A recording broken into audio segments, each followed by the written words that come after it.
My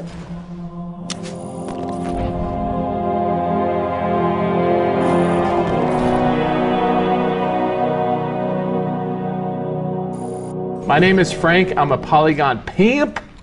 No, I build levels and I draw levels. I do the concepts and then I fabricate them. Hi, I'm Steve Cotton. I'm an environment artist on Reach.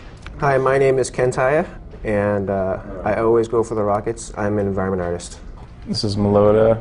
They put my name as Mike, but most call me Melota, and I work. Terrible. Yeah. Wait, did I even get my name right? Cut this. Can you talk any slower? My name is Mike Melota, and this is my level. You can't do an impersonation of yourself.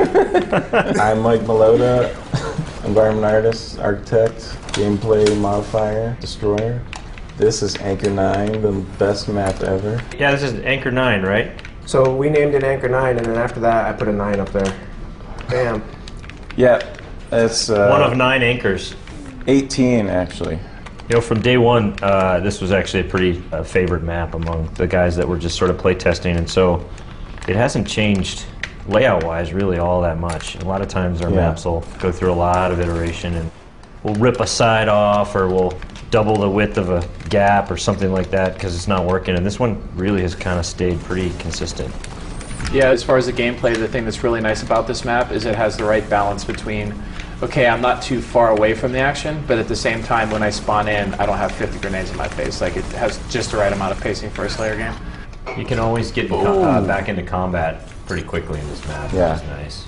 Or in my case, you can always die really quick. Your playing is bad. Did you find a bug? Your face is bad. Hey, I'm on your team, Nimrod. Oh, that's right. Oh. So the pit was pretty fun, and we wanted to make a map in this DLC that actually captured a lot of what the pit captured, which we felt like was symmetrical team-based combat, lots of strategy out in the middle between the bases.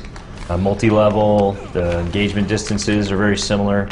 So this map actually kind of fills that niche in this DLC. And then Mike came on to start architecting this one out. We have a term for it. It's called decottonifization. Yeah, I think people will either love this map or be totally enraged. Why would they be Because enraged? there's so many ways to escape death. Even though it's really a tight map, I always wanted to make sure that there was an escape route because I'm often being chased. So to give myself a few more seconds to live, I'd make sure there's a little drop down or a window to run through or maybe something to hop up on. So Melota used the bevel tool in this hallway, I see? Yeah, heavily. Bevel everywhere. Primary art direction. Oh, look at this cheater. Take that grenade. I know when we sat down to think about the DLC maps, I know this one particularly had a lot of potential because of the low grav outside. Well, yeah, you know, it's funny because recently we got the Microsoft testing, and they came back, gave us a bug that it was kind of too easy to die out here. I don't know, it's just, it seems perfect to me, the amount of danger out there. Well, it's a ninja ledge, right? I mean, you're finding a shortcut, but there's like a payoff and there's also a danger. So it's risk and reward, right? If you stay inside, it's safe. I mean, well, with the exception of getting shot, but the level's not going to fight you. But when you're on the outside, you have a shortcut, but the level could be actual danger. And it sounds awesome out there.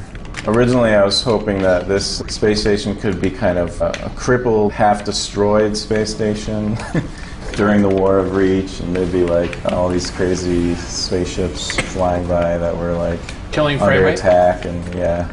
Oh, visually. But I really like the way it turned out. It just feels really clean, easy to navigate. Probably if there was all this damage and smoke and crazy movie stuff going on, I would be getting killed even more than I do now.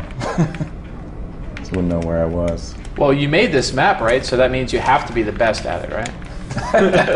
If that was only the case. I guess it's pretty interesting as far as the art side of things. When we were building the map out, memory is always a concern with bitmaps, and doing one-to-one unwraps for the objects takes a lot of memory. So Milton, he did the missile cards here, and he also did the engine service module. He did it in such a way where it looks like it has a one-on-one custom unwrap, but it's mostly tile textures.